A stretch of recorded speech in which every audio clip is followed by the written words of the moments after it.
Bumagsak ang plorera.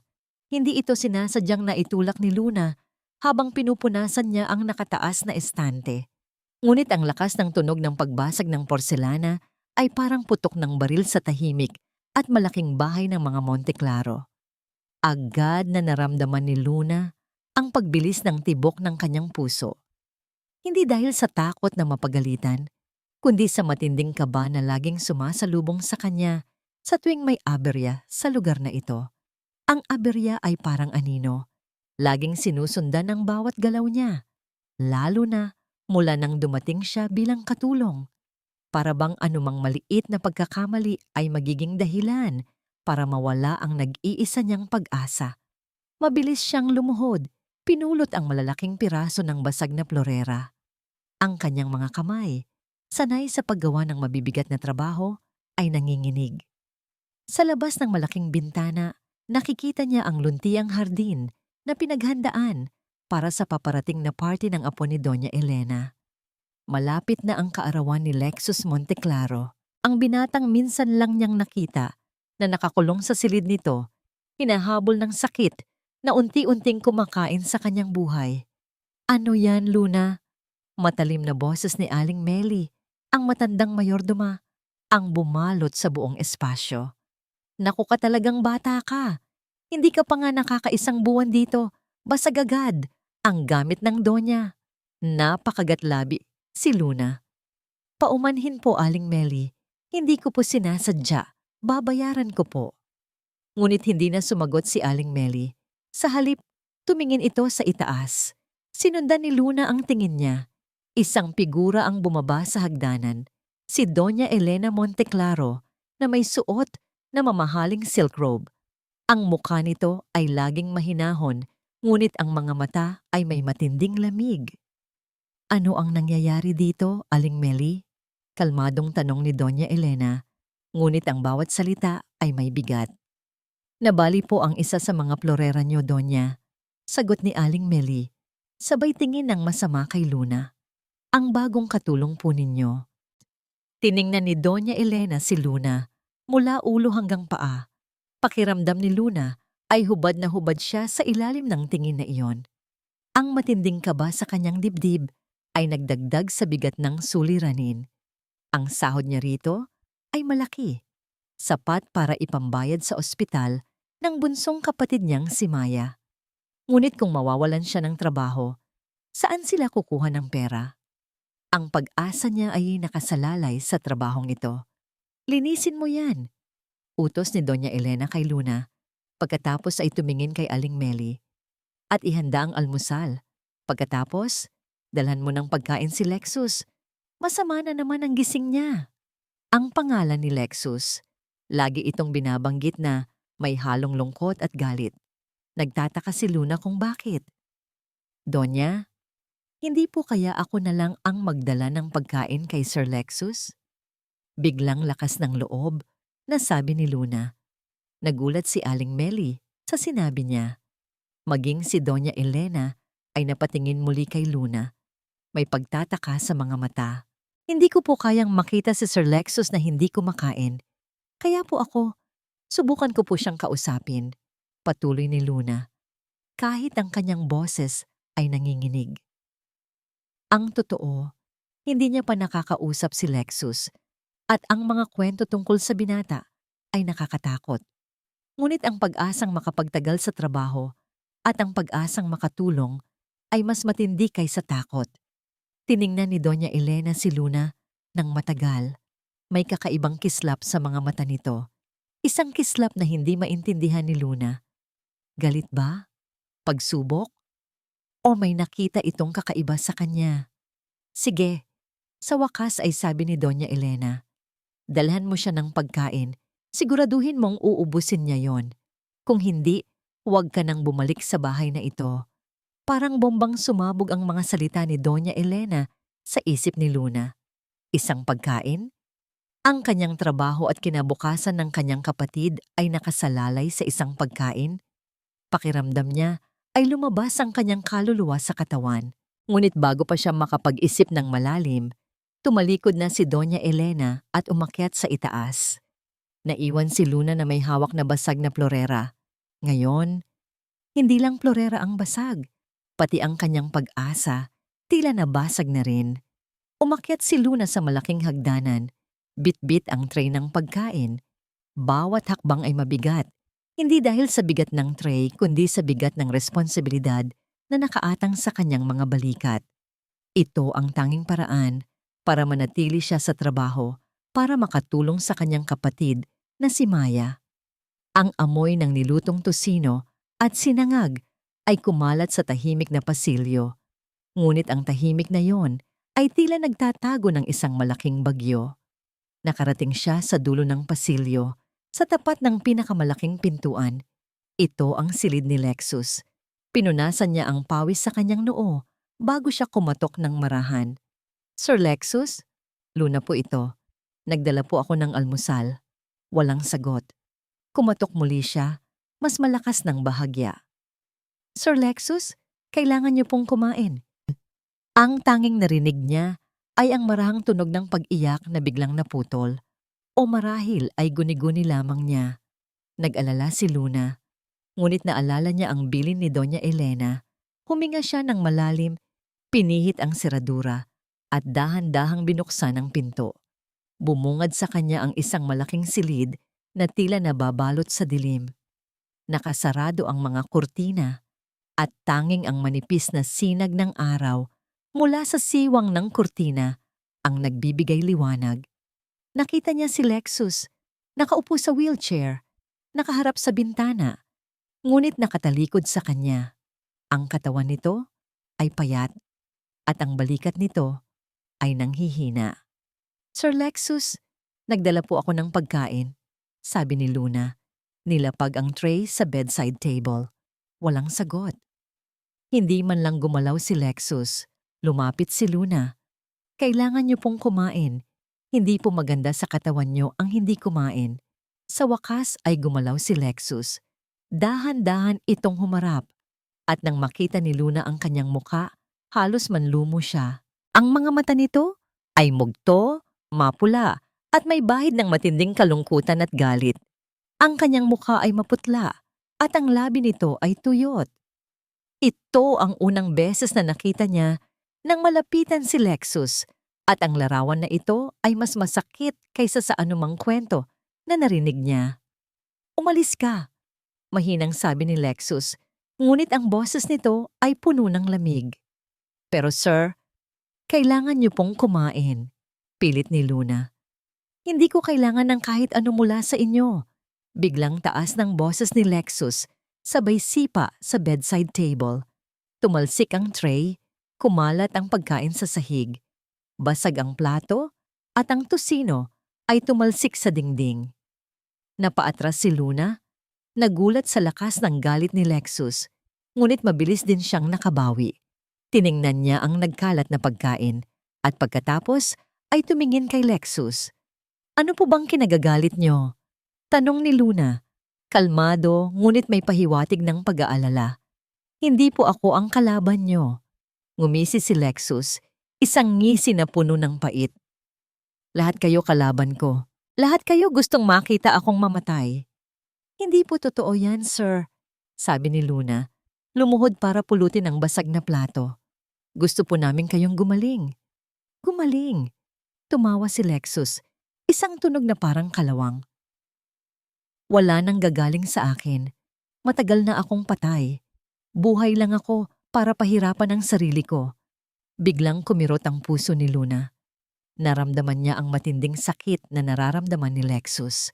Nakita niya ang mga luha sa mga mata ng binata. Hindi ito galit lang. Ito ay matinding desperasyon.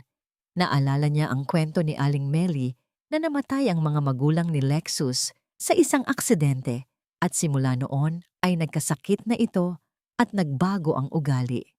Hindi po totoo yan, Sir Lexus, mahinang sabi ni Luna. May pag-asa pa po.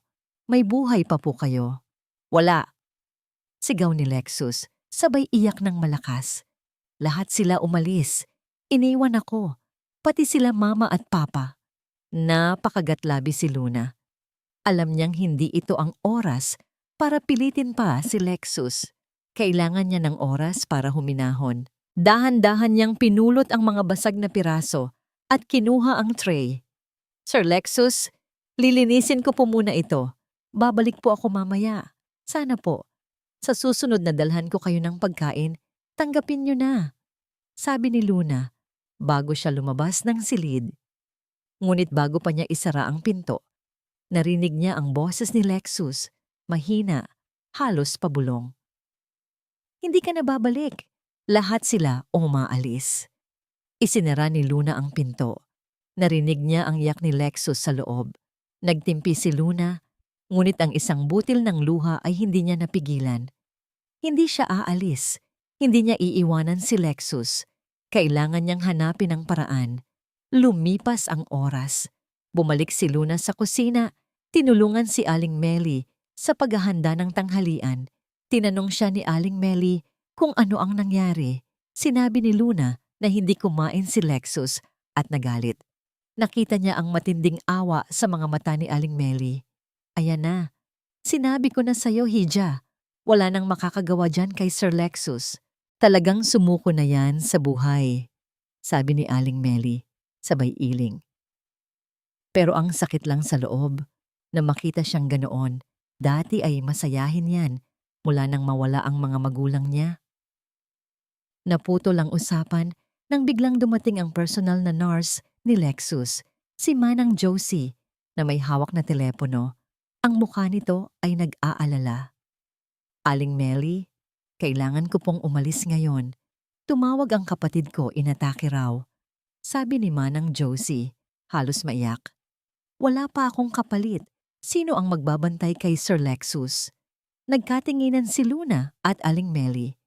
Isang pagkakataon para kay Luna. Ako po, sabi ni Luna, bago pa man makasagot si Aling Melly. Ako na po ang magbabantay kay Sir Lexus. Nagulat si Manang Josie at si Aling Melly. Sigurado ka ba, Luna? Tanong ni Manang Josie. Mahirap si Sir Lexus ngayon. Kaya ko po, sagot ni Luna. May matinding determinasyon sa kanyang boses. Kailangan ko po siyang tulungan. Agad na pumayag si Manang Josie. Nagmamadaling umalis.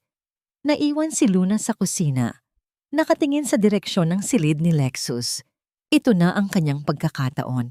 Hindi lang para sa trabaho niya, kundi para sa pag-asa na muli niyang nakita sa mga mata ni Lexus sa kabila ng galit at sakit.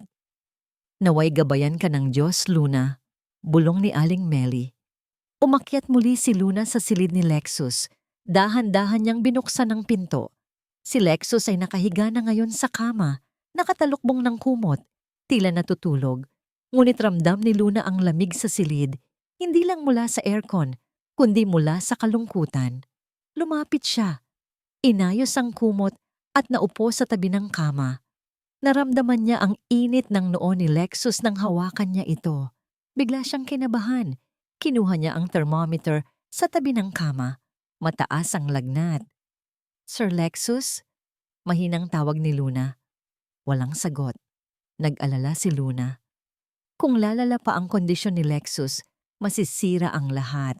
Bumaba siya ng kusina. Kumuha ng palanggana ng tubig at tuwalya. Bumalik siya sa silid ni Lexus. Dahan-dahang pinunasan ang noo ng binata. Maya-maya, nagising si Lexus. Ang kanyang mga mata ay nanlalabo. Tiningnan niya si Luna. May pagtataka sa mga mata. Sino ka? Mahinang tanong ni Lexus. Ang kanyang boses ay nanginginig. Nagulat si Luna. Napakabilis ng paghina ng katawan ni Lexus. Baka dahil sa lagnat. Luna po, sir. Katulong niyo po. Lalagnatin po kayo. Sinubukan ni Lexus na itulak si Luna. Ngunit wala siyang lakas. Ang kanyang mga kamay ay nanginginig. Bigla, nanginig ang kanyang buong katawan. Napaungol siya sa sakit. Bulong ni Lexus. Nataranta si Luna. Hindi niya alam ang gagawin. Pinunasan niya ang pawis sa noo ni Lexus at kinuha ang baso ng tubig. Ngunit bago pa niya maiinom si Lexus, nanigas ang katawan nito at biglang nanginginig ng husto. Ang kanyang mga mata ay dilat na dilat ngunit walang nakikita. Sir Lexus! Sir Lexus! Sigaw ni Luna. Walang sagot. Nanginginig pa rin ang katawan ni Lexus. Ang kanyang mga labi ay namumutla. Nataranta si Luna. Nanginginig ang kanyang mga kamay. Kinuha niya ang cellphone na nasa bedside table. Sinubukan niyang tawagan si Doña Elena, ngunit walang sagot. Agad siyang bumaba, takot na takot. Aling Meli! Aling Meli! Si Sir Lexus po, nagreregla. Sigaw ni Luna, halos maiyak. Lumabas si Aling Meli mula sa kusina, kasama ang iba pang katulong. Nakita niya ang matinding takot sa mukha ni Luna. Agad silang tumakbo sa silid ni Lexus. Pagdating nila sa silid, nakita nila si Lexus na nanghihina, nakahiga sa kama. Ngunit ang panginginig ay humihinto na, ngunit ang kanyang mukha ay maputla pa rin. Kailangan natin siyang dalhin sa ospital, sigaw ni Aling Meli. Nataranta ang lahat. Kinuha nila si Lexus, dinala sa kotse. Si Luna ay sumama, kahit na nanginginig pa rin ang kanyang buong katawan. Sa kotse, hinawakan niya ang kamay ni Lexus. Ang kamay nito ay malamig. Pagdating sa ospital, agad na dinala si Lexus sa emergency room. Si Luna ay naiwan sa labas, nanginginig at umiiyak. Ito ang unang pagkakataon na nakita niyang ganoon ang isang tao. Ito ang kanyang unang hamon at pakiramdam niya ay bumagsak siya. Ilang sandali pa, dumating si Doña Elena, kasama ang isang doktor. Ang mukha nito ay puno ng pag-aalala. Nakita niya si Luna at agad itong nilapitan. Anong nangyari? Tanong ni Doña Elena. Ang kanyang boses ay galit. Bakit nangyari ito kay Lexus? Hindi makasagot si Luna. Nanginginig pa rin siya. Dahil sa'yo yan, di ba? Galit na sabi ni Doña Elena. Hindi ka marunong magbantay. Kapag may nangyaring masama sa apo ko, sisiguraduhin kong mawawala ka sa buhay namin. Mawawalan ka ng trabaho. Mawawala ang pag-asa mo. Pakiramdam ni Luna ay nawalan siya ng lakas. Ang mundo niya ay umikot. Ang pag-asa niya ay parang basag na salamin. Nagkalat sa sahig ng ospital. Nagising si Lexus sa puting kisame ng ospital. Ang una niyang naramdaman ay ang matinding sakit sa kanyang katawan at ang tuyong lalamunan. Pero mas matindi ang sakit sa dibdib niya. Ang sakit na laging naroon. Kahit gaano pa kadaming gamot ang inumin niya, dahan-dahan siyang lumingon. Nakita niya si Doña Elena. Nakaupo sa tabi ng kama, ang mukha nito ay pagod at may bahid ng luha. Lexus, gising ka na, apo ko, sabi ni Doña Elena, lumapit sa kanya at hinawakan ang kanyang kamay. Ang kamay nito ay malamig. Tiningnan ni Lexus ang kamay ni Doña Elena. Ito ang kamay na nagpakain sa kanya, nagbigay ng lahat ng luwalhati sa buhay. Ngunit ito rin ang kamay na pakiramdam niya ay laging nakakulong sa kanya. Bakit pa po ako nagising? Mahinang tanong ni Lexus. Ang kanyang boses ay garalgal. Napaigtad si Doña Elena. Huwag mong sabihin yan, apo.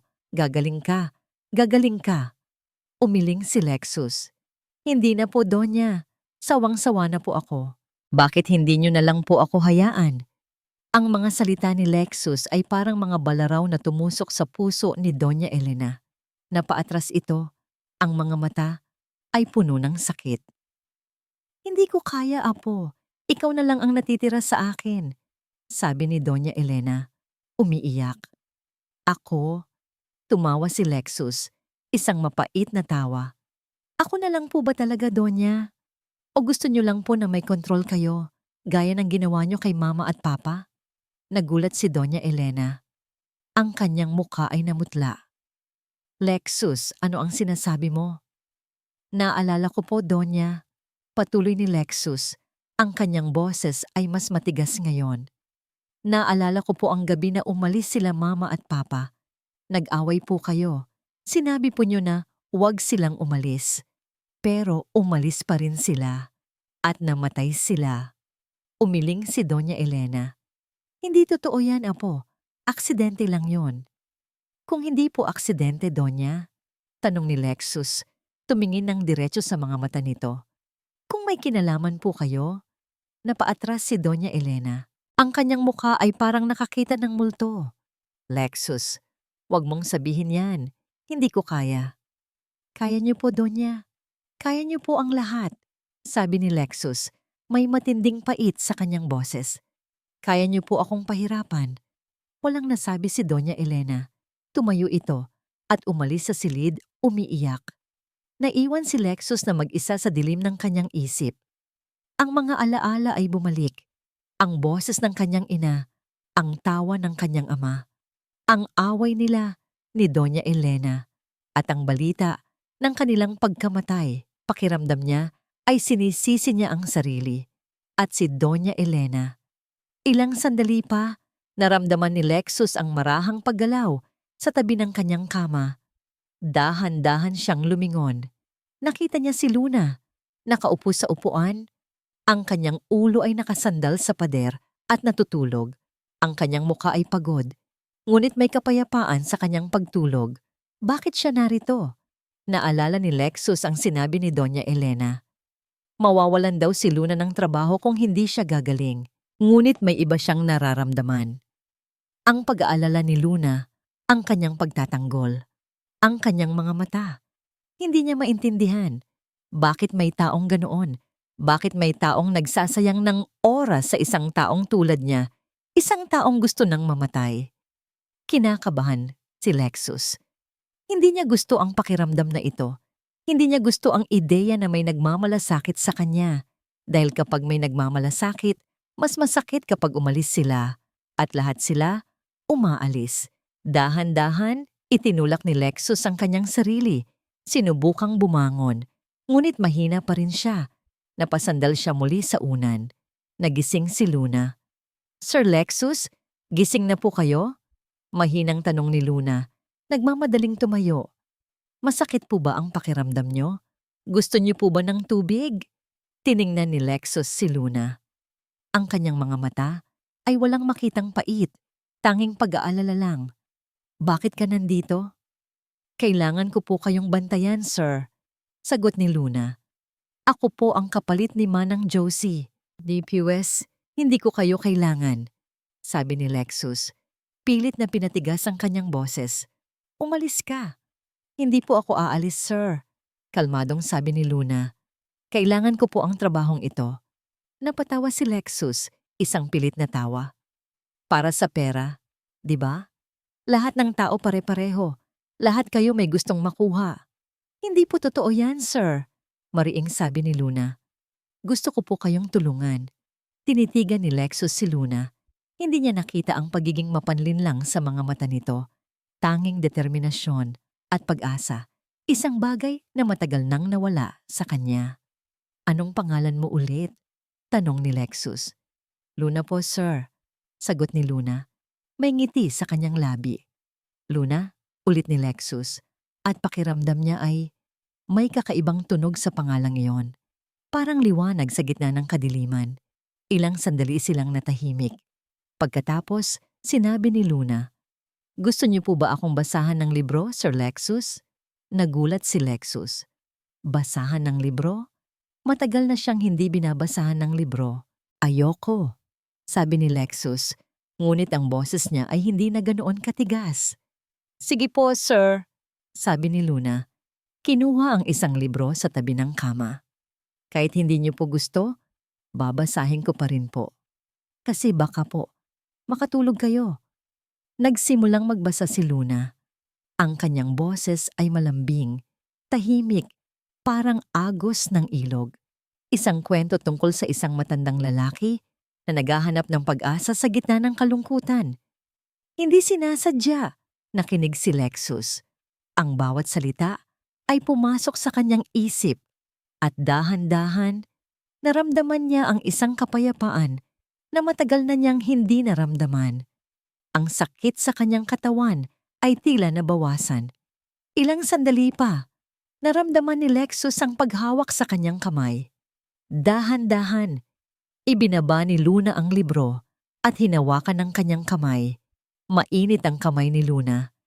Hindi ito malamig gaya ng kay Doña Elena. Ito ay mainit, puno ng buhay.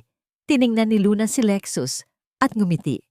Ang nangiti nito ay puno ng pag-asa. Biglang kumirot ang puso ni Lexus. Hindi niya gusto ang pakiramdam na ito. Ang pag-asa, ang init, ang takot na mawala muli. Ngunit hindi niya binitiwan ang kamay ni Luna. Sa halip, mahina niyang hinigpitan ng kapit. Ang paghawak ni Lexus sa kanyang kamay ay isang bagay na hindi inasahan ni Luna. Isang simpleng kilos, ngunit nagbigay ng malaking pag-asa sa kanyang puso. Hindi na niya binitiwan ang kamay ni Lexus at patuloy siyang nagbasa hanggang sa makatulog muli ang binata. Pakiramdam niya ay may maliit na pader na nabuwag sa pagitan nila. Lumipas ang mga araw at si Luna ang naging bagong anino ni Lexus. Siya ang nagdadala ng pagkain, naglilinis ng silid, nagbabasa ng libro, at minsan, nagkukwento tungkol sa buhay niya sa probinsya. Unti-unti, bumaba ang mga pader ni Lexus. Hindi na ito sumisigaw, hindi na ito nagtataboy. Sa halip, minsan ay nakikinig ito ng tahimik o kaya ay nagtatanong ng mga bagay na hindi inaasahan ni Luna. Isang hapon, habang nagbabasa si Luna ng kwento tungkol sa isang batang nangangarap maging astronaut, biglang nagsalita si Lexus. "Anong pangarap mo, Luna?" Mahinang tanong ni Lexus. Nagulat si Luna. Ito ang unang pagkakataon na personal na tinanong siya ni Lexus tungkol sa sarili niya. "Pangarap ko po," sabi ni Luna. Ngumiti ng bahagya. "Pangarap ko po na makapagtapos ng pag-aaral ang kapatid ko, si Maya. Gusto ko po siyang maging guro. At sana po, balang araw, makita ko ang mga magulang ko na nakangiti ng totoo, hindi dahil sa may pera sila, kundi dahil masaya sila." Tumingin si Lexus sa kanya. "Hindi mo pangarap ang para sa'yo?" "Para po sa akin na makita silang masaya, sir," sagot ni Luna. "Para sa akin po na makatulong. Iyon po ang nagpapasaya sa akin." Natahimik si Lexus. Pagkatapos, sinabi niya, "Ang pamilya ko may mga pangarap din, pero nawala silang lahat." "Bakit po, sir?" tanong ni Luna. Dahan-dahang hinawakan ang kamay ni Lexus. Huminga ng malalim si Lexus. "Namumuhay kami sa paraan na hindi namin gusto. Si Papa gusto niyang maging pintor, pero kailangan niyang maging businessman para sa pamilya. Si Mama gusto niyang maging writer, pero kailangan niyang maging isang donya." Pinilit sila ni Doña Elena. At isang gabi, nag-away sila ni Doña Elena. Malakas ang away nila. Gusto na nilang umalis, lumayo. Pero hindi sila pinayagan ni Doña Elena. Patuloy ni Lexus, ang kanyang boses ay puno ng pait. At umalis sila ng gabing iyon. Nagmamadali at naaksidente. Kumirot ang puso ni Luna. Naintindihan niya ngayon ang galit ni Lexus. Hindi lang ito tungkol sa sakit, kundi sa matinding pagkawala. Ang pakiramdam na kinontrol ang buhay ng kanyang mga magulang at ang pakiramdam na iniwan siya. "Hindi po kasalanan niyo, sir," sabi ni Luna. "Hindi niyo po kasalanan ang nangyari." Umiling si Lexus. "Sinisisi ko ang sarili ko. Kung hindi ko lang sana sila pinilit, kung hindi ko lang sana sinabi sa kanila na manatili. Sana hindi sila umalis, sana buhay pa sila." Niyakap ni Luna si Lexus, isang yakap na puno ng habag, ng pag-unawa. Naramdaman niya ang init ng katawan ni Lexus at ang mabilis na tibok ng kanyang puso. Ito ang unang pagkakataon na hinawakan niya ng ganoon si Lexus at pakiramdam niya ay lumalim ang koneksyon nila. "Hindi po totoo yan, sir," bulong ni Luna.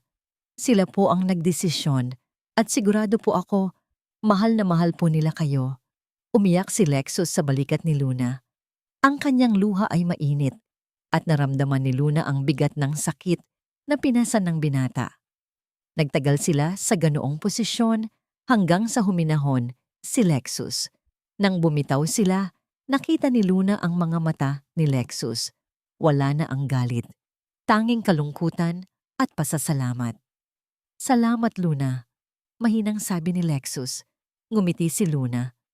"Walang anuman po, sir." Mula noon, nagbago na ang lahat. Mas naging bukas si Lexus. Nagtatanong na ito tungkol sa kanyang mga pangarap, tungkol sa kanyang kapatid.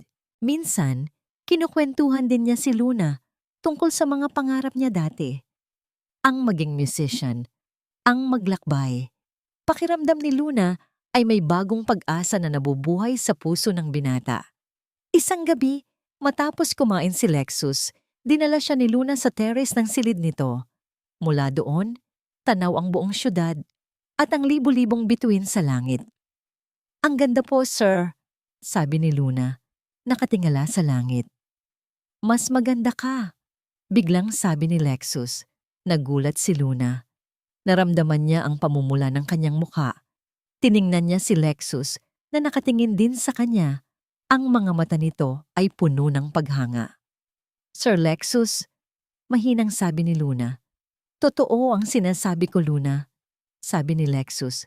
"Lumapit ng bahagya. Ikaw ang nagdala ng liwanag sa buhay ko." Kumirot ang puso ni Luna.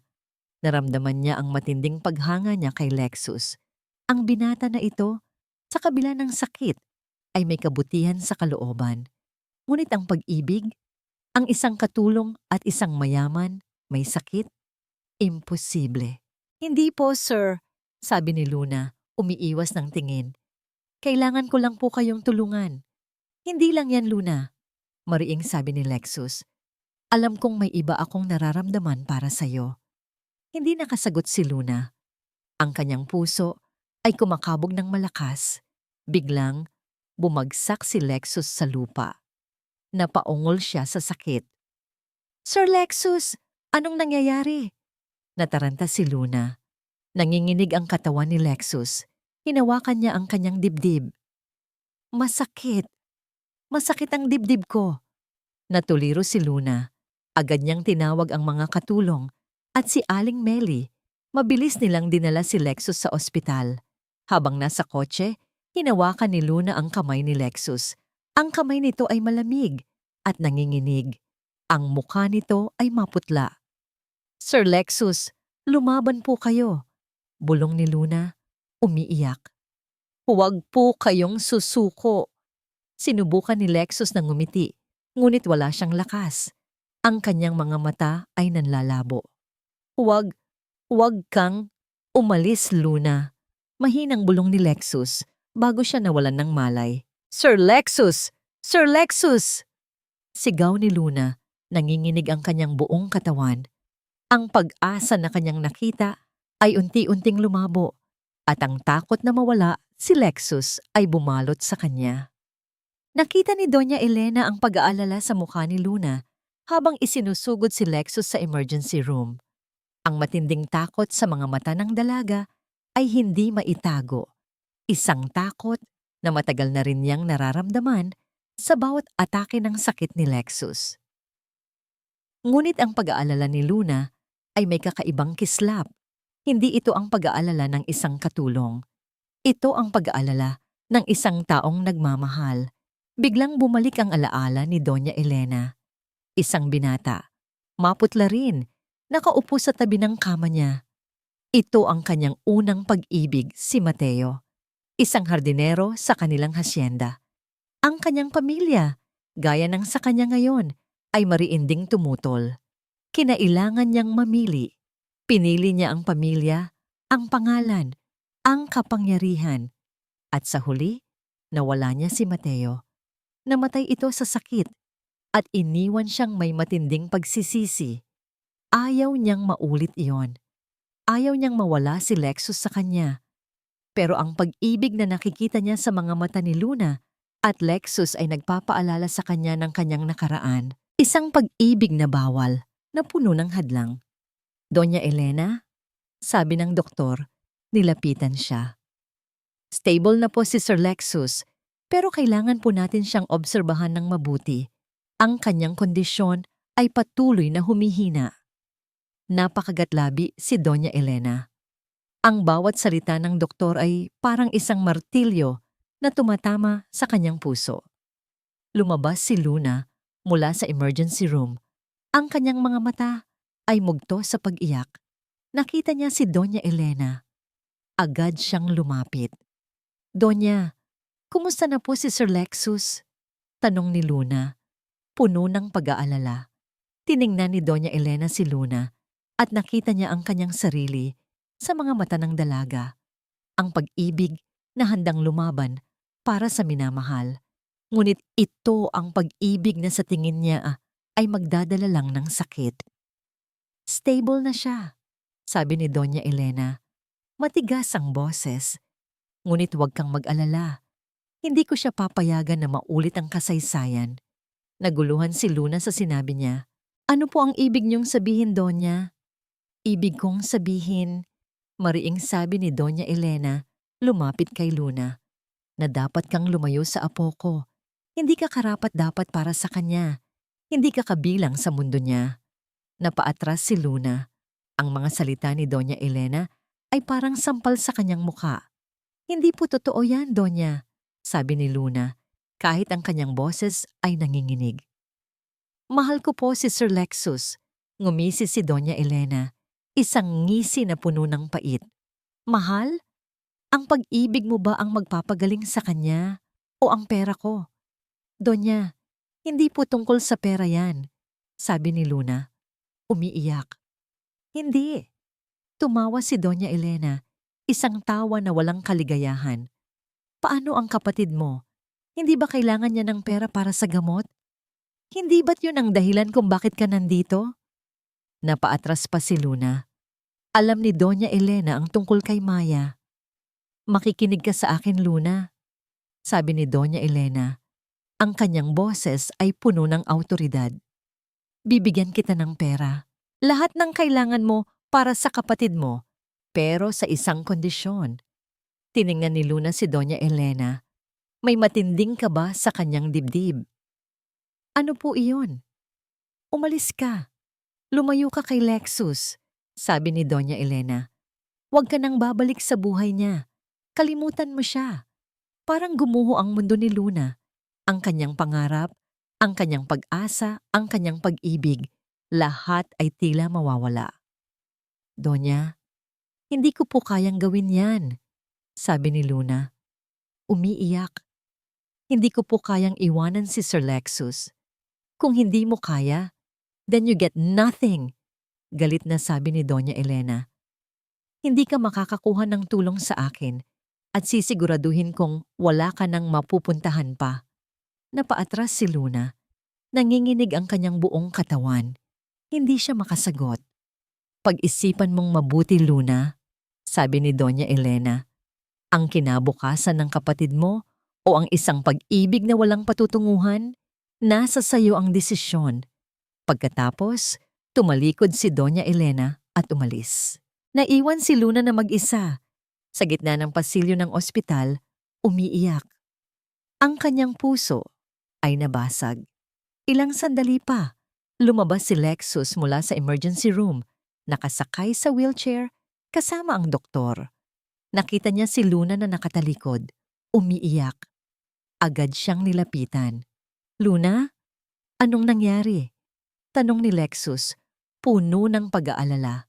Napaigtad si Luna, mabilis niyang pinunasan ang kanyang luha at pilit nang ngumiti. Wala po, sir. Ayos lang po ako.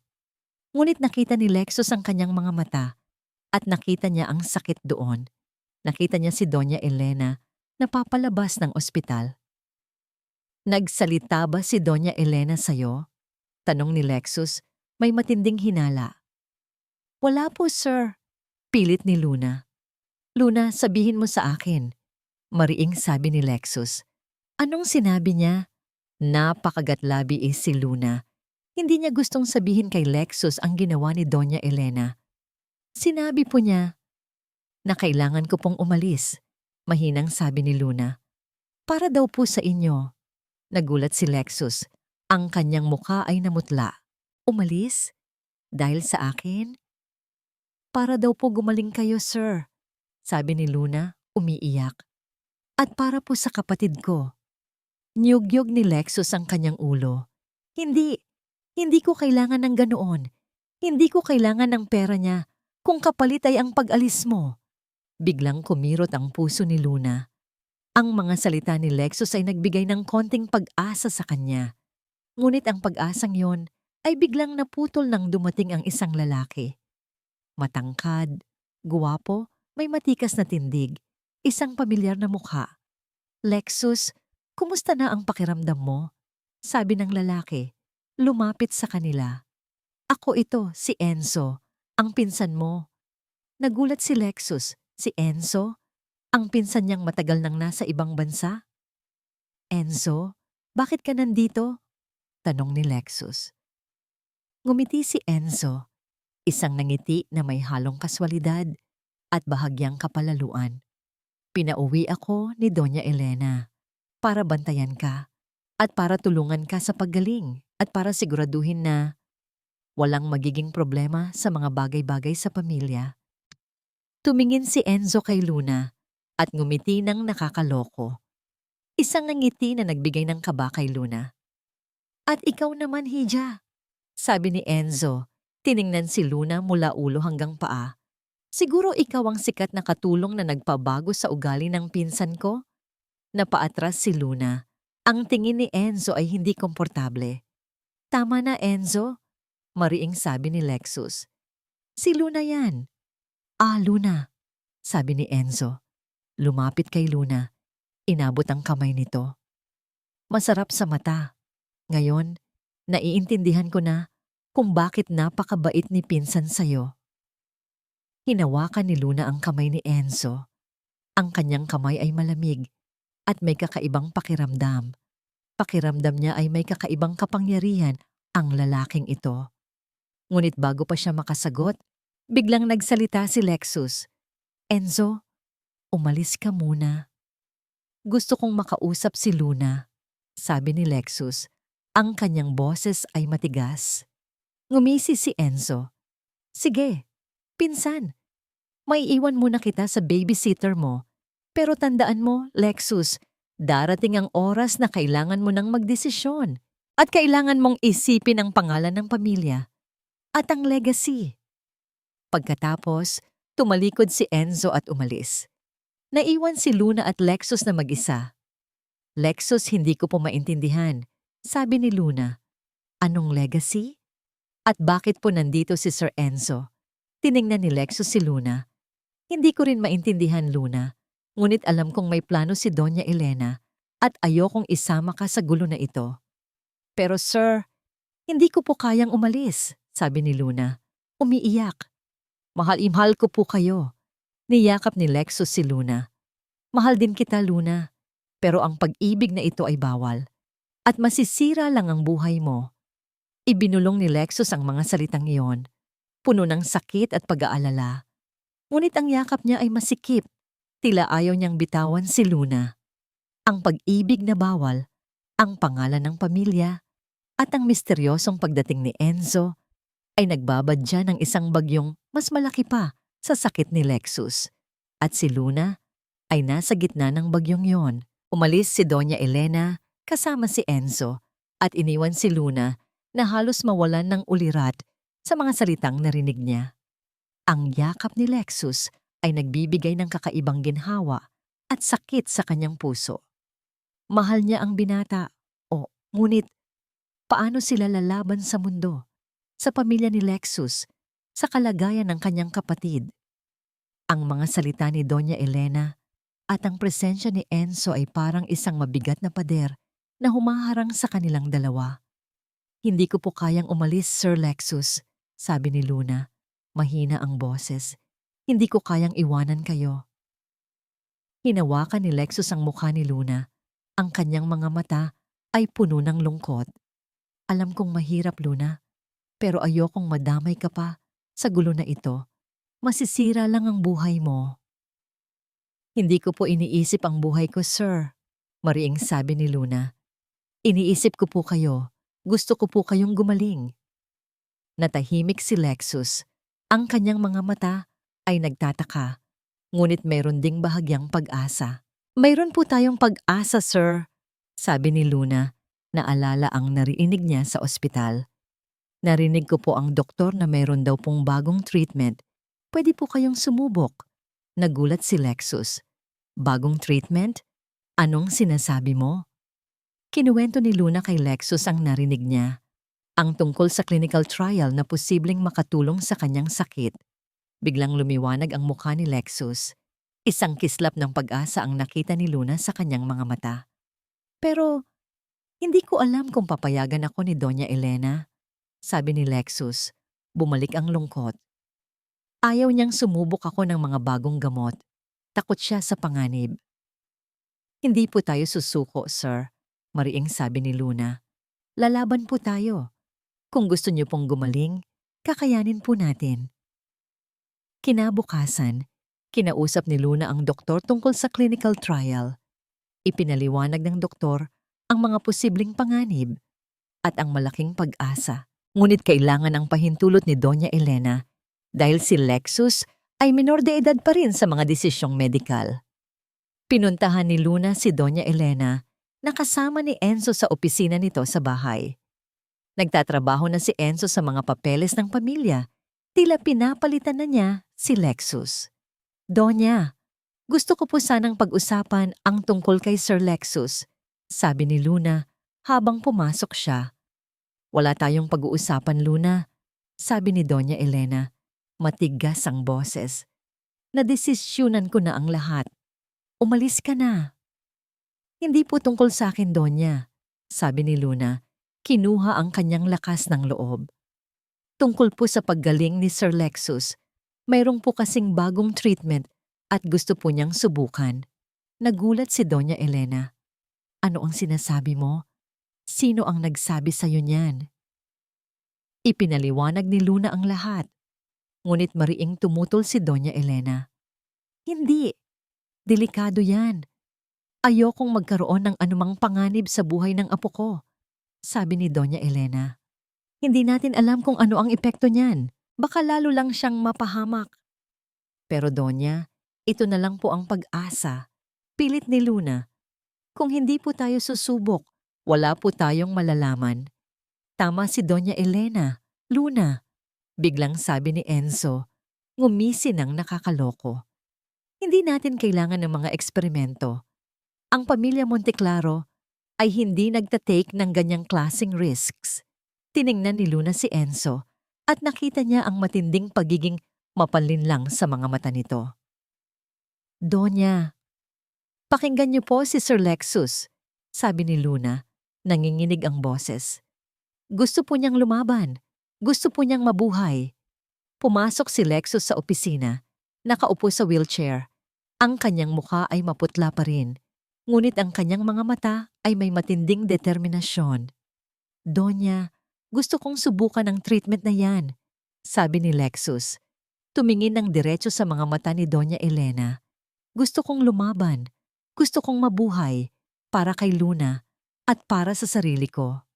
Nagulat si Doña Elena. Ito ang unang pagkakataon na nakita niya si Lexus na may ganitong matinding kagustuhang mabuhay. Pero apo, delikado yan, sabi ni Doña Elena. Ang kanyang boses ay nanginginig. Kahit delikado, Doña, ito ang gusto ko, sabi ni Lexus. Kung mamatay ako, Luna ang huling pangalan na babanggitin ko dahil siya ang nagbigay sa akin ng pag-asa. Siya ang nagbigay sa akin ng dahilan para lumaban. Nanlaki ang mga mata ni Doña Elena. Ang kanyang mukha ay namutla. Ang mga salita ni Lexus ay parang sampal sa kanyang mukha. Isang malakas na sampal na nagpaalala sa kanya ng kanyang nakaraan, ng kanyang mga pagpili. Naiwan si Doña Elena na walang masabi habang nakatitig kay Lexus at Luna. Ang dalawa ay nakahawak kamay, handang harapin ang anumang pagsubok.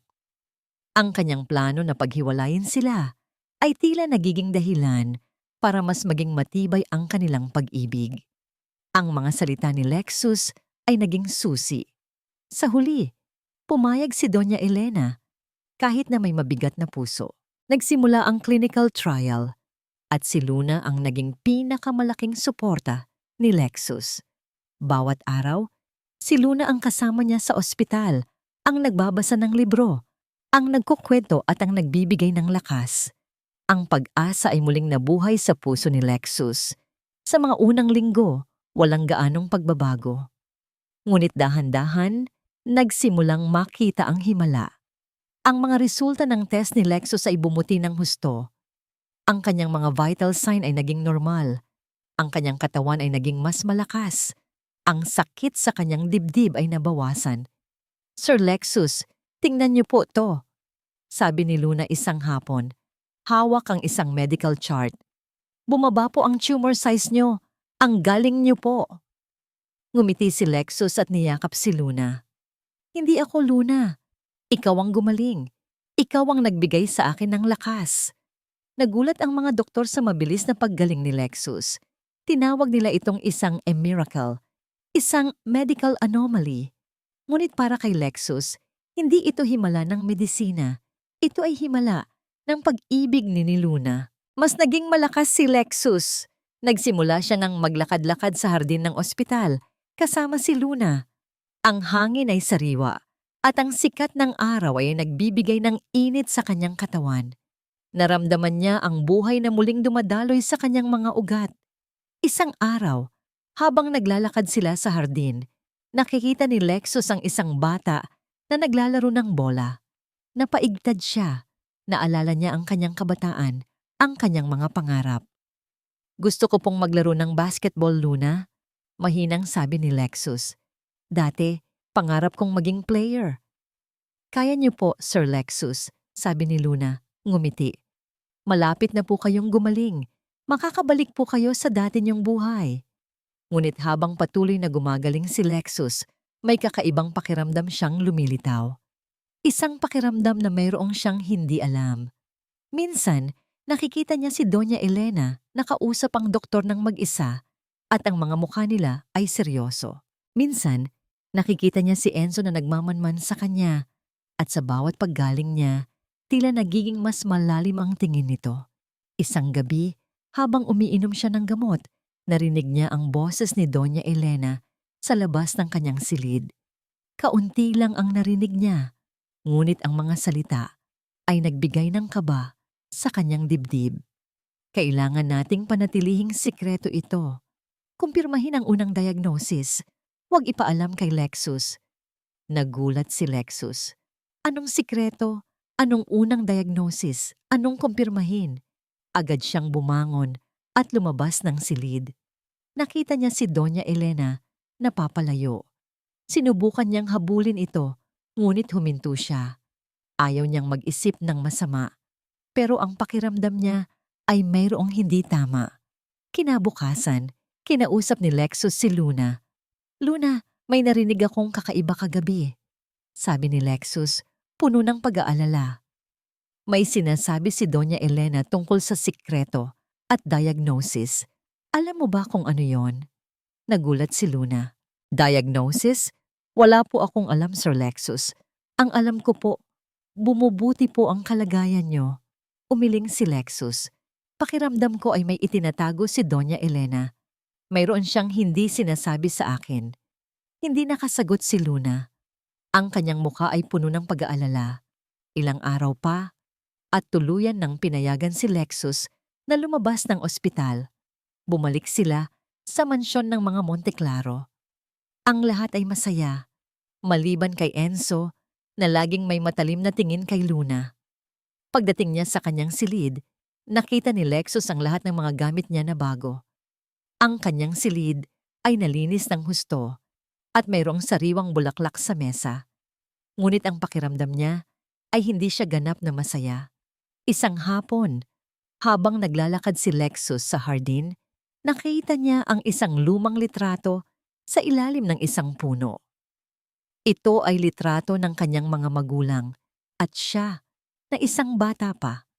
Ngunit sa likod ng litrato, may nakasulat na mga salita. Mga salita na sulat kamay ng kanyang ina. Mahal kong anak, kung mababasa mo ito, tandaan mo na mahal ka namin. At sana, mapatawad mo kami sa pagiging mahina. Alam kong may plano ang iyong lola para sa'yo, ngunit sana, sundin mo ang iyong puso. Ang iyong sakit, ito ay isang pagsubok lamang. Mayroong pag-asa, mayroong lunas. Huwag kang susuko. Nagulat si Lexus. Lunas? Alam ng kanyang ina na may lunas, pero bakit hindi ito sinabi sa kanya? Bakit hindi ito sinabi ni Doña Elena? Biglang dumating si Doña Elena. Nakita niya si Lexus na may hawak na litrato. Nagulat ito. Lexus, anong ginagawa mo riyan? Tanong ni Doña Elena. Ang kanyang boses ay nanginginig. Tiningnan ni Lexus si Doña Elena. Ang kanyang mga mata ay puno ng pagtataka at galit. Doña, alam niyo po ba ang tungkol sa lunas na ito? Bakit hindi niyo po sinabi sa akin? Namutla si Doña Elena. Lexus, hindi iyan totoo. Wala nang lunas. Huwag niyo po akong lokohin, Doña. Mariing sabi ni Lexus. Alam kong may itinatago kayo. May sikreto kayo na hindi niyo sinasabi sa akin. Napaatras si Doña Elena. Ang kanyang mukha ay puno ng takot. Bakit, Doña? Bakit niyo po ako pinapahirapan ng ganito? Tanong ni Lexus. Ang kanyang boses ay puno ng sakit. Walang nasabi si Doña Elena. Ang kanyang mukha ay nagpakita ng matinding pagsisisi at sakit. Ngunit bago pa siya makasagot, biglang nagsalita si Enzo. Lexus, Doña Elena, sabi ni Enzo. Lumapit sa kanila. May ngiti sa kanyang labi. Mukhang may malaking problema kayo rito, pero huwag kayong mag-alala. Nakausap ko na ang doktor at may magandang balita ako. Tiningnan ni Lexus si Enzo, puno ng pagtataka. Lexus, mayroon ka pang 1 taon, sabi ni Enzo. Ang kanyang boses ay puno ng kaswalidad. 1 taon para magpasya kung sino ang gusto mong makasama sa buhay mo at kung ano ang gusto mong gawin sa nalalabi mong panahon. Nagulat si Lexus. 1 taon? Bakit 1 taon lang? Ang iyong sakit, patuloy ni Enzo, ay hindi ganap na nawala. Nagkaroon lamang ng pansamantalang paggaling. Ang clinical trial na yan ay nagbigay lamang ng temporary relief. Sa loob ng 1 taon, lalala ulit ang sakit mo. Kaya kailangan mo nang magdesisyon. Ngayon, parang bombang sumabog ang mga salita ni Enzo sa isip ni Lexus. 1 taon. Ang kanyang paggaling ay hindi totoo. Ito ay pansamantala lang. At ang lahat ng kanyang pag-asa ay tila muling mawawala. Tiningnan ni Lexus si Doña Elena na namumutla ang mukha. At pagkatapos, tiningnan niya si Luna na nakatayo sa likod niya, puno ng takot at pag-aalala. Ang lahat ng pag-asa niya ay tila naglaho. Naramdaman ni Luna ang pagguho ng mundo ni Lexus sa mga salitang binitiwan ni Enzo. 1 taon, temporary relief, ang himala na pinaniniwalaan nilang tagumpay ng pag-ibig at pag-asa ay isa lamang ilusyon. Ang mukha ni Lexus ay namutla, ang mga mata nito ay nanlalabo, at ang lahat ng ningning na muli niyang nakita ay biglang naglaho. Hindi totoo yan, bulong ni Luna. Lumapit kay Lexus. Ngunit pinigilan siya ng isang matalim na tingin mula kay Enzo. Totoo, Luna, sabi ni Enzo. May pahiwatig ng kasiyahan sa boses. Kinumpirma na ng mga doktor. Ang sakit ni Lexus ay genetic. Walang permanenteng lunas. Ang clinical trial ay nagbigay lamang ng temporary remission. 1 taon. Iyan ang huling ibinigay ng medisina sa kanya. Tiningnan ni Luna si Doña Elena na nakatayo pa rin doon, namumutla ang mukha. Doña, alam niyo po ba ito? Bakit po niyo itinago? Hindi nakasagot si Doña Elena. Ang kanyang mga mata ay puno ng sakit at pagsisisi. Alam na niya, Luna, sabi ni Enzo. Bago pa makasagot si Doña Elena, matagal na niyang alam. At alam niya rin na ang pag-asa na yan ay isang ilusyon lang.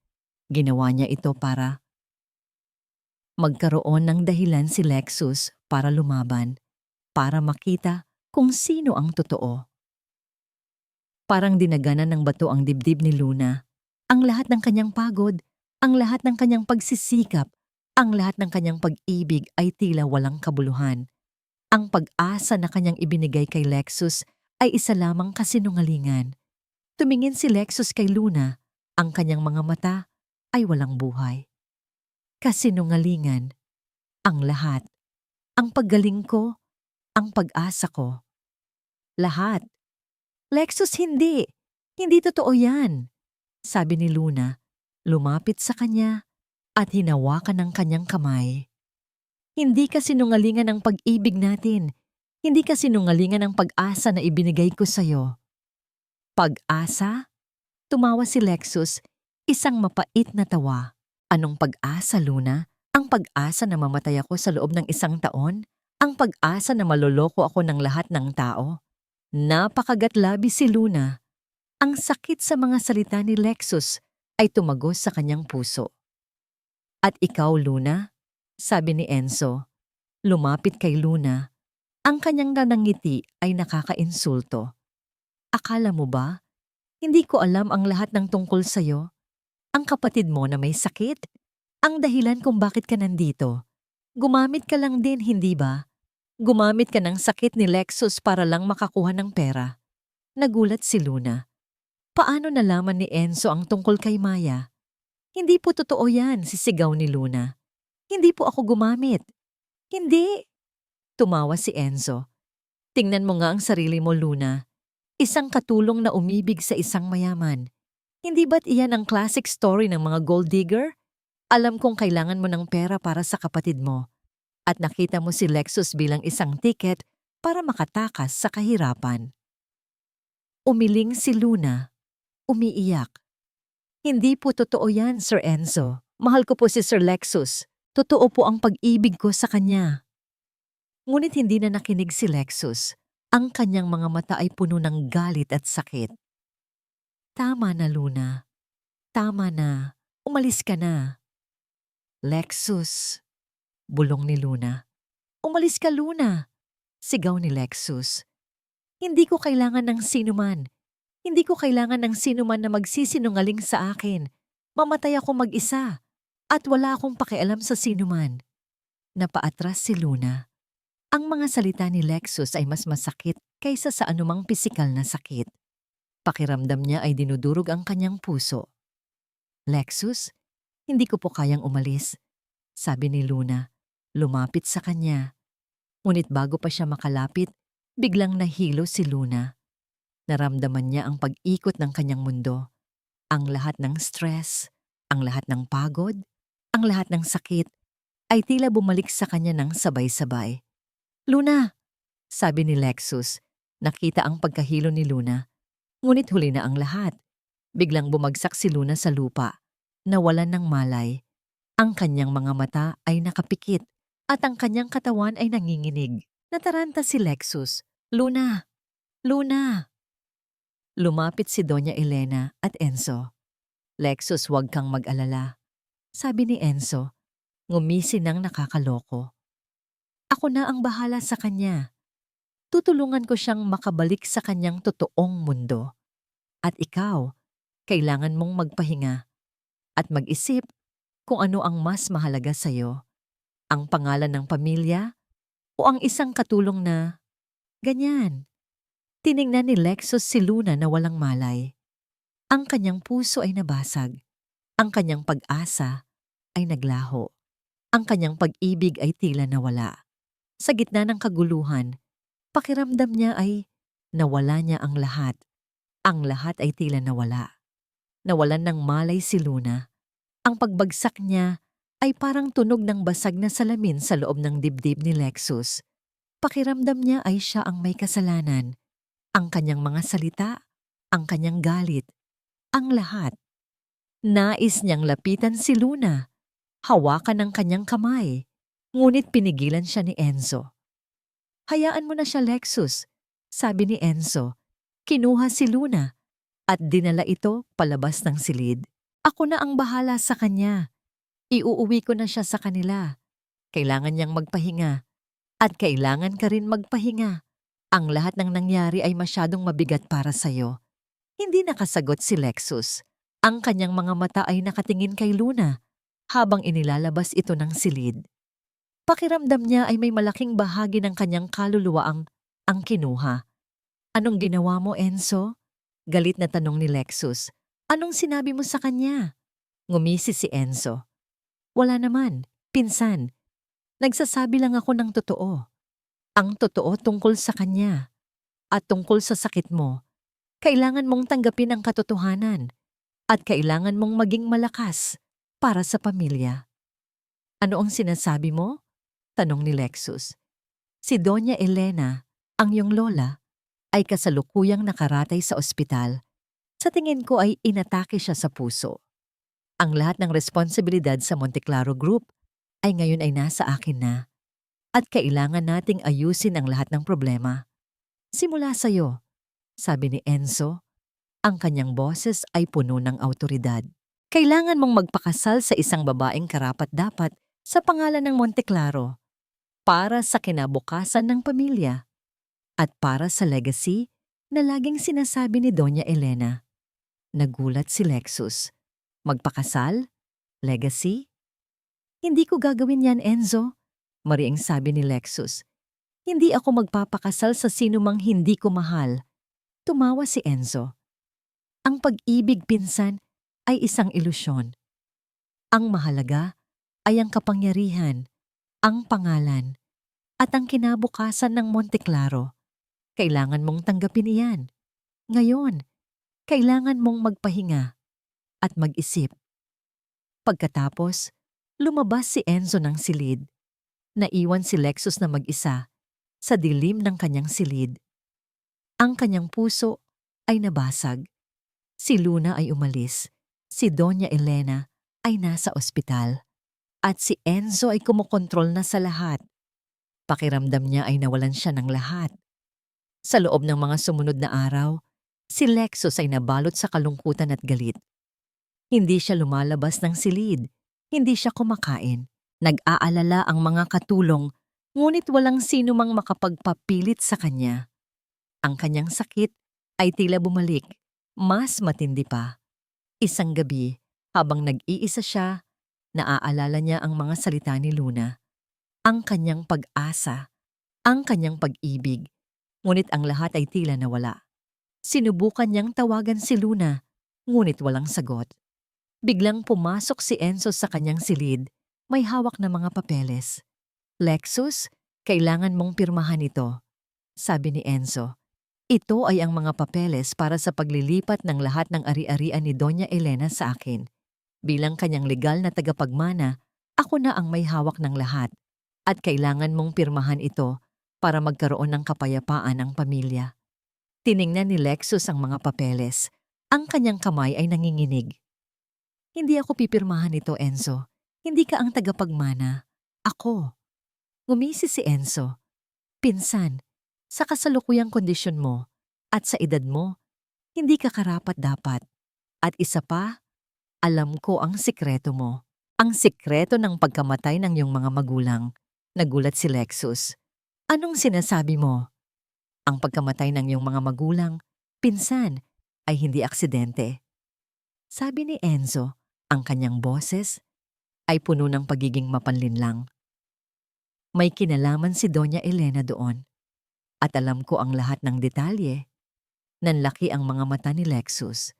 Ang kanyang hinala, ang kanyang takot, ay tila totoo. Anong sinasabi mo? Tanong ni Lexus. Nanginginig ang buong katawan. Gusto mong malaman ang totoo, pinsan? Tanong ni Enzo, ngumisi.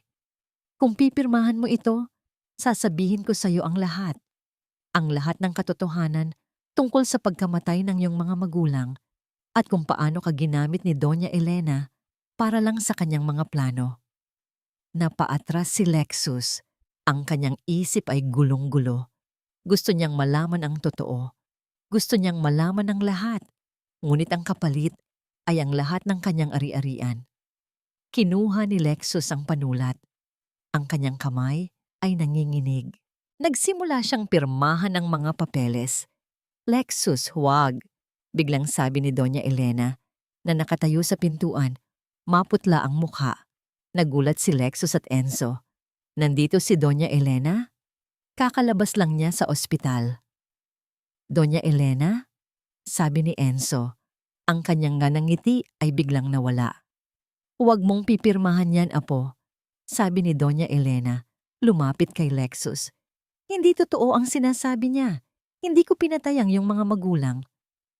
Donya, Huwag na po kayong magsinungaling, sigaw ni Lexus. Alam kong may kinalaman kayo. Gusto kong malaman ang totoo. Apo, masakit ang katotohanan, sabi ni Doña Elena, umiiyak. Pero hindi ako ang pumatay sa kanila. Hindi ko sila sasadyaing pahirapan. Kung hindi kayo, sino? Sigaw ni Lexus. Ang mga magulang mo, Apo, ay kasalukuyang nagpaplano ng pagtakas, sabi ni Doña Elena. Ang kanyang boses ay nanginginig. Nais nilang layuan ang lahat ng responsibilidad sa pamilya Monteclaro at may kasama sila. Nagulat si Lexus. Kasama? Sino? Ang iyong ama ay may ibang babae, sabi ni Doña Elena, umiiyak. At nais nilang tumakas. Kasama ang babaeng yon.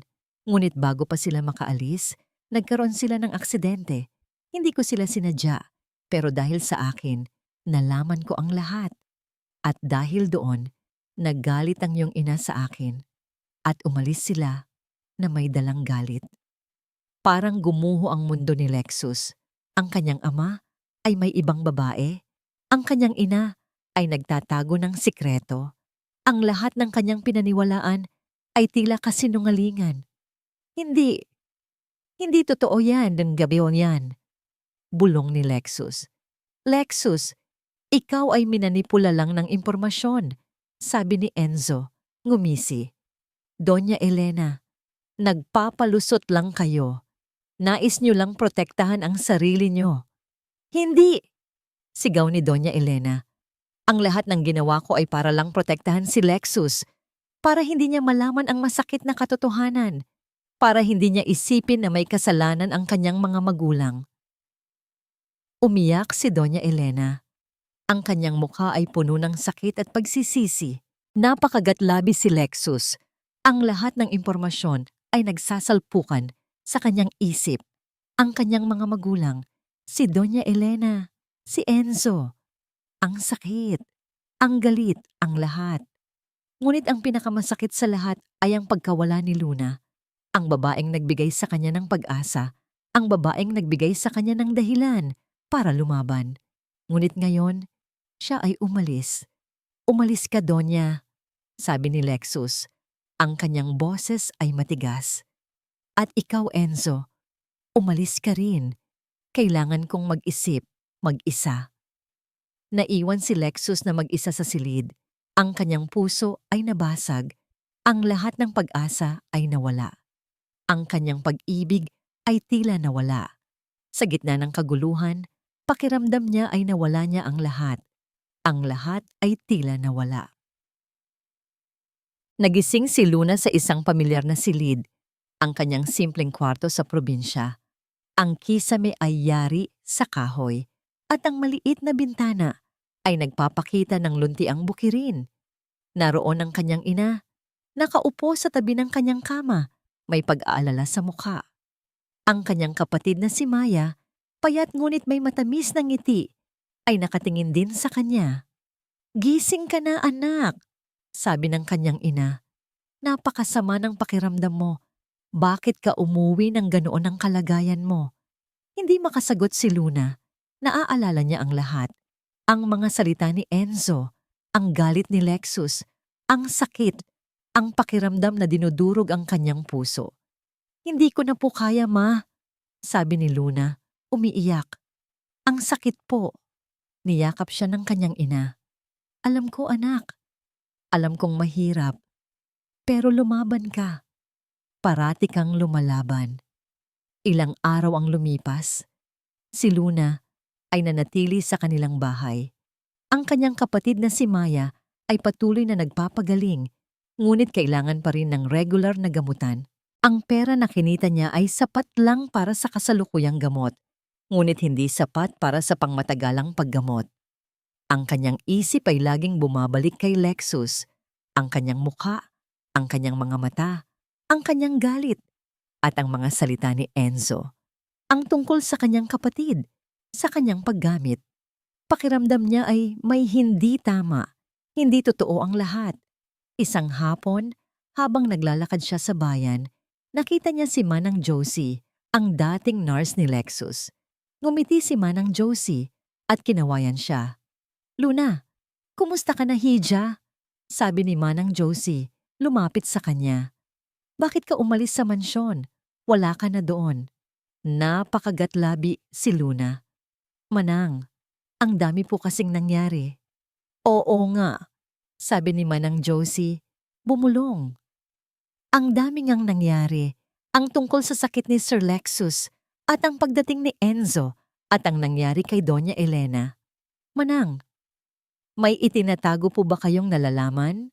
Tanong ni Luna. "Tungkol po sa sakit ni Sir Lexus at sa mga sinabi ni Sir Enzo?" Nagulat si Manang Josie. Tiningnan niya si Luna at pagkatapos ay tumingin sa paligid. "Tara, magkape tayo," sabi ni Manang Josie. Hinila si Luna sa isang maliit na tindahan. Sa loob ng tindahan, ibinunyag ni Manang Josie ang lahat. "Luna, ang sakit ni Sir Lexus ay totoo, pero hindi totoo na walang lunas," sabi ni Manang Josie. Ang kanyang boses ay mahina. "Nakuha namin ang impormasyon mula sa isang kaibigan kong doktor sa ibang bansa. Ang totoo, ang sakit ni Sir Lexus ay nagkaroon ng maling diagnosis sa simula. Hindi ito terminal. Mayroon siyang isang bihirang uri ng sakit na may lunas, ngunit kailangan ng matagal at mamahaling gamutan." Nagulat si Luna. "Maling diagnosis? May lunas?" "Oo, Luna," sabi ni Manang Josie. "Ang totoo, si Doña Elena, ang iyong lola, ang siyang nagtago ng impormasyon na ito. Nais niyang makita kung sino ang totoo sa buhay ni Lexus. Nais niyang makita kung sino ang mananatili sa kanya, kahit na alam na niya na mawawala na siya." Parang bombang sumabog ang mga salita ni Manang Josie sa isip ni Luna. Ang lahat ng ginawa ni Doña Elena, ang lahat ng pagpapahirap, ay isa lamang pagsubok. Isang pagsubok para makita kung sino ang totoo. At si Enzo, Luna, patuloy ni Manang Josie. Siya ang gumamit ng sitwasyon. Nais niyang kontrolin ang lahat ng ari-arian ng mga Monteclaro. Nais niyang maging tagapagmana, kaya pinaniwalaan niya si Lexus na walang lunas ang sakit niya at na kailangan niyang pirmahan ang lahat ng papeles. Nanlaki ang mga mata ni Luna. Ang lahat ng pangitain niya ay tila totoo. Ang lahat ng kanyang hinala ay naging katotohanan. "At Luna, mayroon pa akong isang bagay na kailangan mong malaman," sabi ni Manang Josie. Kinuha ang isang lumang dyaryo. "Ang pagkamatay ng mga magulang ni Lexus, hindi ito aksidente. May kasamang babae ang ama niya at sila ang nagplano ng pagtakas." Nalaman ni Doña Elena ang lahat at sinubukan niyang pigilan sila. Ngunit huli na ang lahat. Kaya niya itinago ang totoo kay Lexus para hindi niya isipin na may kasalanan ang kanyang mga magulang at para protektahan ang pangalan ng pamilya. Parang gumuho ang mundo ni Luna. Ang lahat ng kasinungalingan, ang lahat ng sikreto, ang lahat ng pagpapahirap. "Manang, kailangan ko pong bumalik," sabi ni Luna, tumayo. "Kailangan kong sabihin kay Sir Lexus ang lahat." "Mag-ingat ka, Luna," sabi ni Manang Josie.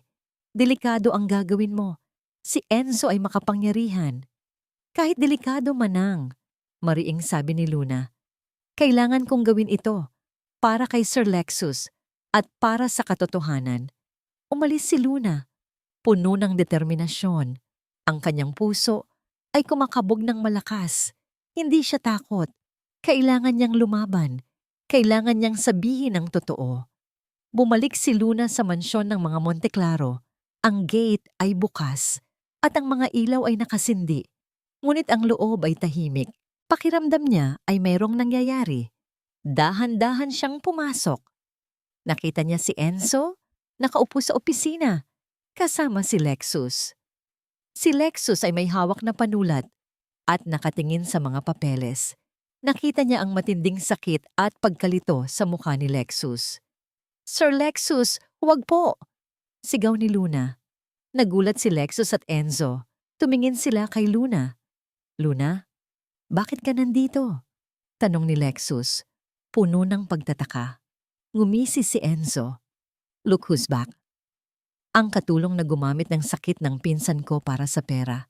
Bumalik ka ba para makipag-away? Hindi po ako makikipag-away, Sir Enzo. Mariing sabi ni Luna. Babaliktarin ko po ang lahat ng kasinungalingan nyo. Ang lahat ng pinaniwalaan nyo kay Sir Lexus. Hindi po totoo ang lahat. Nanlaki ang mga mata ni Lexus. At si Doña Elena, na nakatayo sa likod ni Enzo, ay lumabas. Ang kanyang muka ay puno ng pag-aalala. Ang lahat ng sinasabi nyo, Sir Enzo, ay kasinungalingan. Sabi ni Luna. Kinuha ang mga papeles na dala niya, ang mga ebidensya na ibinigay ni Manang Josie. May lunas po ang sakit ni Sir Lexus at hindi po totoo na patay na siya sa loob ng 1 taon. At ang mga magulang po niya, hindi po sila pinatay ni Doña Elena. Sila po ang nagplano ng pagtakas at aksidente lang po ang nangyari. Napaatras si Enzo. Ang kanyang nangiti ay nawala. Ang kanyang mukha ay puno ng galit. At ito, sabi ni Luna, inabot kay Lexus ang isang lumang sulat. Sulat po ito ng nanay niyo, Sir Lexus. Sa likod po nito, nakasulat ang lahat ng katotohanan. Ang totoo tungkol sa sakit niyo. Ang totoo tungkol sa pag-asa. Kinuha ni Lexus ang sulat. Ang kanyang mga kamay ay nanginginig. Binasa niya ang sulat. At habang binabasa niya, lumabas ang mga luha sa kanyang mga mata. Ang lahat ng pagkalito, ang lahat ng sakit, ay biglang nawala. Pinalitan ng pag-asa. Kasinungalingan yan. Sigaw ni Enzo. Sinubukan niyang agawin ang sulat. Ngunit huli na ang lahat. Tiningnan ni Lexus si Enzo. Puno ng galit. Alam ko na ang lahat, Enzo. Mariing sabi ni Lexus. Ang lahat ng ginawa mo. Ang lahat ng kasinungalingan mo. Ang silid ay napuno ng tensyon. Ang katotohanan ay lumabas at si Luna ay naging susi sa lahat. Nasa kamay ni Lexus ang sulat ng kanyang ina. Ang bawat salita ay parang kutsilyo na tumatarak sa kanyang puso. Ngunit kasabay nito ay nagbigay ng liwanag sa lahat ng dilim. Ang tungkol sa sakit niya na may lunas, ang pag-asa. At ang katotohanan tungkol sa pagkamatay ng kanyang mga magulang, isang pagtakas, hindi isang pagpaslang na isinisi niya kay Doña Elena.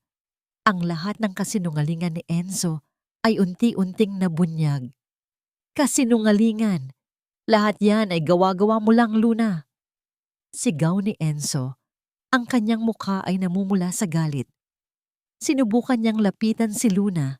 Tila may balak na saktan ito. Ngunit mabilis na tumayo si Lexus mula sa kanyang silya kahit na humihina pa rin siya. Huwag na huwag mong sasaktan si Luna, Enzo. Napaatras si Enzo. Nagulat sa lakas ng loob ni Lexus. Ang sulat na ito, Enzo, ay mula kay Mama. Matagal na niyang sinulat ito. At ang lahat ng nakasulat dito ay nagpapatunay na nagsisinungaling ka. Sabi ni Lexus, ang kanyang boses ay nanginginig ngunit puno ng galit. Ang sakit ko may lunas. At hindi pinatay ni Lola ang mga magulang ko. Ang lahat ng ito ay plano mo lang para makuha ang lahat ng ari-arian namin. Napaatras si Enzo. Nawala ang kanyang nangiti at pinalitan ng matinding galit. Kung gayon, patunayan mo. Walang sino mang maniniwala sa isang sulat lang, lalo na't galing sa isang katulong na tulad niya. Hindi na kailangan ng sulat, Enzo, biglang sabi ni Doña Elena. Na lumapit. Ang kanyang mukha ay pagod, ngunit may determinasyon. Ako ang magpapatunay sa lahat. Nagulat si Enzo. Maging si Lexus at Luna ay nagulat sa pagdating ni Doña Elena. Doña Elena, anong ginagawa niyo rito? Dapat ay nasa ospital pa kayo, sabi ni Enzo, nagtataka. Kailangan kong narito, Enzo, sabi ni Doña Elena. Ang kanyang boses ay matigas. Kailangan kong ipagtanggol ang pamilya ko, ang apo ko, at si Luna. Napakagatlabi si Luna. Nakita niya ang pagbabago sa mga mata ni Doña Elena. Hindi na ito ang Doña Elena na puno ng lamig at pagiging dominante. Ito ay isang lola na handang lumaban para sa kanyang apo at sa katotohanan. Enzo, Ang lahat ng sinabi mo tungkol sa sakit ni Lexus ay kasinungalingan, sabi ni Doña Elena. Pinilit kitang umuwi para tulungan si Lexus, ngunit ginamit mo ang sitwasyon para sa sarili mong kapakinabangan. Narinig ko ang lahat ng plano mo. Donya, nagpapalusot lang kayo, sigaw ni Enzo. At ang tungkol sa pagkamatay ng mga magulang ni Lexus, patuloy ni Doña Elena, ang kanyang boses ay nanginginig. Totoo, may kasamang babae ang ama niya. At sila ang nagplano ng pagtakas. Nalaman ko ang lahat. At sinubukan kong pigilan sila. Ngunit huli na ang lahat. Nagkaroon sila ng aksidente. Ang lahat ng ginawa ko ay para lang protektahan si Lexus. Para hindi niya malaman ang masakit na katotohanan. Hindi ko sila pinatay. Nanginginig ang buong katawan ni Lexus. Ang lahat ng katotohanan ay lumabas. Ang kanyang galit, ang kanyang sakit, ay tila unti-unting nawala. Pinalitan ng pag-unawa. Apo, patawarin mo ako, sabi ni Doña Elena. Lumapit kay Lexus, umiiyak. Patawarin mo ako sa lahat ng kasinungalingan ko, sa lahat ng sakit na naidulot ko sa iyo. Niyakap ni Lexus si Doña Elena. Ang kanyang luha ay mainit. Matagal na niyang hinintay ang sandaling ito. Ang pagpapatawad, ang pag-unawa. Ngunit hindi pa tapos ang lahat. At ikaw, Enzo, sabi ni Doña Elena. Tumingin kay Enzo. Ang kanyang mga mata ay puno ng galit. Hindi ka nakabilang sa pamilya Monteclaro. Ang lahat ng ari-arian na nais mong agawin ay hindi mo makukuha. Tatawagin ko ang aking mga abogado. Sisiguraduhin kong magbabayad ka sa lahat ng ginawa mo. Nagulat si Enzo. Ang kanyang mukha ay namutla. Hindi niyo ito magagawa sa akin, Donya. Kaya ko, Enzo, mariing sabi ni Doña Elena. At gagawin ko, dahil ito ang tama. At dahil ito ang para sa pamilya ko. Niyakap ni Lexus si Luna. Salamat, Luna. Salamat sa lahat. Ngumiti si Luna. Umiiyak. Walang anuman po, Sir Lexus. Mahal ko po kayo. Tiningnan ni Enzo ang tatlo. Ang kanyang mukha ay puno ng galit at pagkabigo. Hindi siya makasagot. Bigla, naramdaman ni Doña Elena ang sakit sa kanyang dibdib. Napaungol siya. Doña! Sigaw ni Lexus at Luna. Niyakap ni Lexus si Doña Elena. Ang kanyang mukha ay puno ng pag-aalala. Apo! Luna! Mahinang bulong ni Doña Elena bago siya nawalan ng malay. Doña Elena! Doña Elena! Sigaw ni Lexus. Nataranta ang lahat. Si Doña Elena ay muling bumagsak. Ang lahat ng tensyon, ang lahat ng galit ay tila bumalik sa kanila. Tatawagin ko ang ambulansya, sabi ni Luna. Kinuha ang kanyang cellphone. Si Enzo ay nakatayo doon. Ang kanyang mukha ay walang emosyon. Ngunit sa kanyang mga mata, may nakita si Luna na matinding kasiyahan. Nakaupo si Luna sa waiting area ng ospital, katabi si Lexus. Ang kanilang mga kamay ay mahigpit na magkahawak, tila kumukuha ng lakas mula sa isa't isa. Ang mukha ni Lexus ay pagod, ngunit ang kanyang mga mata ay puno ng pag-aalala para kay Doña Elena. Matapos ang lahat ng nangyari, sa kabila ng lahat ng sakit, ang pag-ibig at pagmamalasakit ni Lexus sa kanyang lola ay nanatili. Ilang oras silang naghintay. Ang bawat minuto ay tila isang walang katapusang paghihintay. Naaalala ni Luna ang lahat ng nangyari. Ang pagbubunyag ng mga sikreto, ang galit ni Enzo, at ang pagbagsak ni Doña Elena. Pakiramdam niya ay may malaking bagyo na nagdaan at sila ay nakaligtas. Sa wakas, lumabas ang doktor, ang kanyang mukha ay seryoso. Agad silang tumayo. Kumusta na po ang lola ko, Doc? Tanong ni Lexus, puno ng kaba. Stable na po si Doña Elena, sabi ng doktor. Acute stress ang naging sanhi ng kanyang atake. Kailangan niya ng mahabang pahinga at walang stress. Ngunit, magaling siya. At mukhang may malaking pasasalamat siya sa iyo, Lexus, at sa iyo, Luna. Nakahinga sila ng maluwag. Niyakap ni Lexus si Luna ng mahigpit. Salamat, Luna. Salamat sa lahat. Walang anuman, Sir Lexus, sabi ni Luna, umiiyak. Magaling po kayo. Magaling tayong lahat. Lexus POV. Nang pinayagan silang pumasok, nakita ni Lexus si Doña Elena, nakahiga sa kama, maputla pa rin ang mukha. Ngunit ang kanyang mga mata ay bukas at may kapayapaan sa kanyang tingin.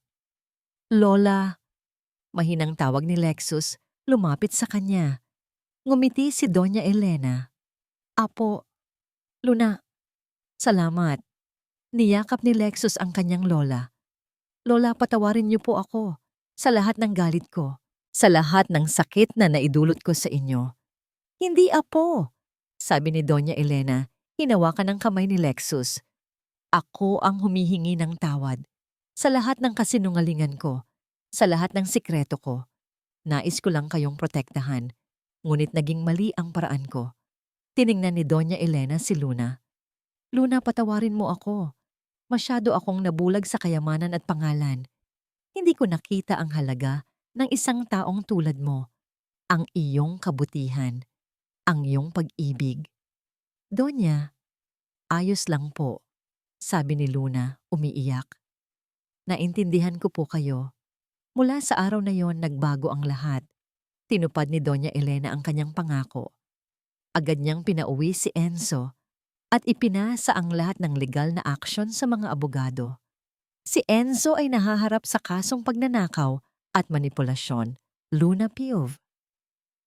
Sa sumunod na mga buwan, si Lexus ay nagpatuloy sa kanyang gamutan at ang kanyang kondisyon ay patuloy na bumuti. Ang himala ay naging isang patunay ng kanyang paglaban at pag-asa. Si Doña Elena ay naging mas malambot, mas mapagmahal, inaalagaan niya si Luna at tinutulungan ang pamilya nito kasama na ang pagpapagamot kay Maya. Isang araw, habang naglalakad si Luna at Lexus sa hardin, may biglang huminto sa harap nila. Isang grupo ng mga bata na may suot na puting damit. Ang bawat isa ay may hawak na bulaklak. Kuya Lexus, Ate Luna, sigaw ng mga bata. Ngumiti si Lexus. Ito ang mga bata mula sa foundation na itinayo niya at ni Luna. Isang foundation para sa mga batang may sakit at para sa mga pamilyang nangangailangan ng tulong. Ang ganda ng ngiti mo ngayon, Sir Lexus, sabi ni Luna. Mas maganda ang ngiti mo, Luna, sabi ni Lexus, hinawakan ng kanyang kamay. Ikaw ang nagdala ng ngiti sa buhay ko. Ikaw ang nagbigay sa akin ng lahat. Lexus POV. Ilang taon ang lumipas, si Lexus ay tuluyan ng gumaling. Siya at si Luna ay nagpakasal sa isang simpleng seremonya sa hardin ng mansyon, kasama ang kanilang pamilya at mga kaibigan. Hindi mahalaga ang kayamanan at pangalan. Ang mahalaga ay ang pag-ibig. Si Doña Elena ay naging isang mapagmahal na lola at biyenan.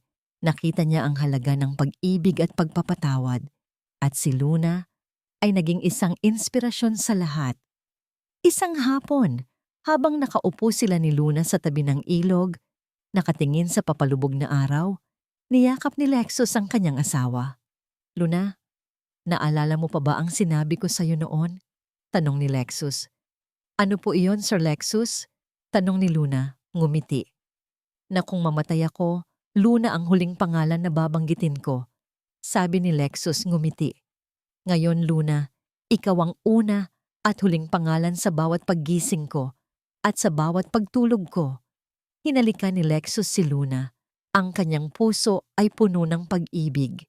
Sa bawat pagsubok, natagpuan nila ang isang pag-ibig na mas matatag kaysa kamatayan at isang pag-asa na hindi maglalaho kailanman.